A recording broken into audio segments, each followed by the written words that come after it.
Augie,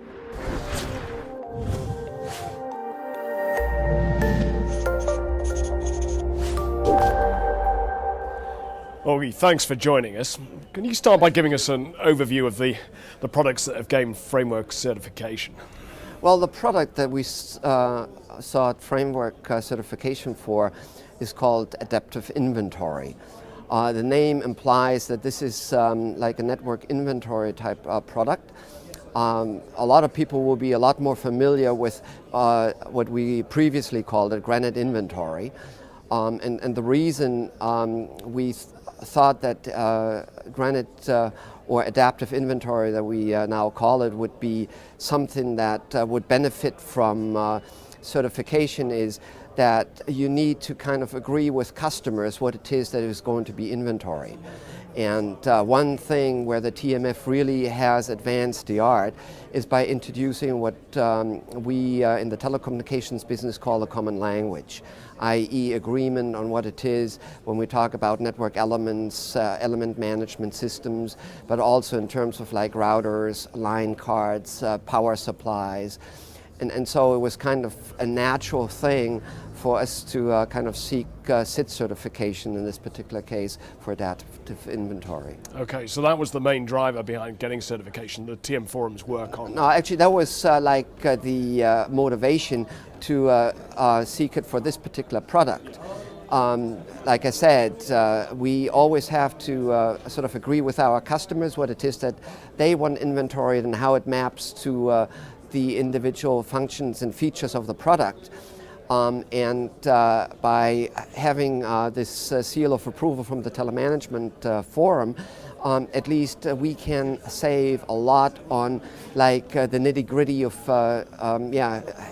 having customers explain what they mean by certain notions, how we would interpret them.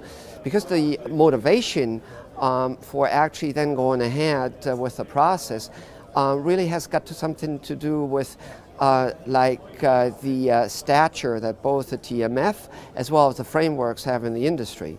Like a lot of the tier 2 type network operators, not to forget tier 3 also, they want standards implemented. They don't want something implemented from scratch or totally customized.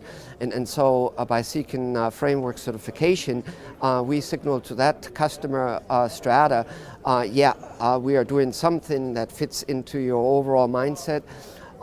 It's something that you're asking for in your RFQs. So it was really a commercial thing that motivated us to go there. Yeah, got you. So, and how does Frameworx certification relate to other TMF programs, like catalysts, strategic programs, etc. you're involved in? Well, in this particular case, it's really focusing on frameworks. Because as I said, inventory is something where you create databases of the elements that are in your network. Where you need to agree on what you mean by the various elements that you're inventorying. And so by focusing on SID certification, we did have a focus on adaptive inventory in this particular case. And we did not see a need to kind of participate in catalysts or any of the other programs creating APIs. I need to kind of dwell on at some other point. Because there's also a dimension working with APIs when you work with the SID. But again, the key driver was whether it's an RFQ from like a tier 1 type operator or service providers that are not necessarily in the telecommunications business. A lot nowadays mandate that you prove alignment with frameworks. Whether it's ETOM, the SID, or TAM, and that was a key driver for us to go this route. Okay, and finally, Augie, any tips for other companies pursuing Frameworx certification?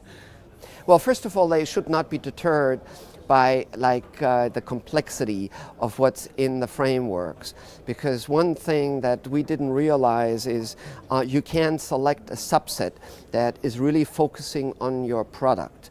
So if you argue from your product perspective, both in terms of the data dictionary, i.e. the SID, or the capabilities in terms of supporting business processes, ETOM, then you essentially have a good deal of what it takes to assess your product in terms of winning approval from the TMF for the assessment, and then given that you picked a product-specific focus, you then of course can also prove that a product is conformant to those standards. And that brings me, I missed the TAM, to APIs. Again, this is something that we can leverage now because any of the entities that have been defined in the SID, if they show up in APIs, in interface contracts as you would call them at this point, then of course we know exactly what type of attribute should go with it and where those attributes come from, and that's an added benefit if you wish. Got you. Okay, Augie, thank you very much. My pleasure. Thank you.